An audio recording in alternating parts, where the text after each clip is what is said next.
Nay em thích làm gì đây? Lớp mấy rồi? Lớp 9 ạ. Bố đưa đi làm à?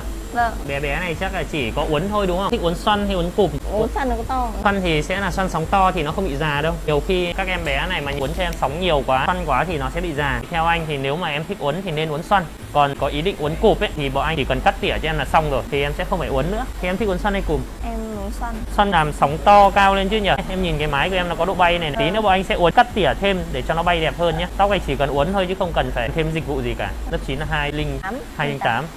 Làm này mất khoảng 3 tiếng rưỡi thì xong nhá. Chiều dài tóc thì em muốn cắt đi không hay giữ nguyên? Em muốn giữ nguyên. Mình giữ nguyên chiều dài nhé. Uốn xong thì nó sẽ co lên khoảng 2-3 phân. Nó sẽ tầm này. Cái uốn xong cái là nhìn đẹp luôn rồi. Bắt đầu làm luôn nhé.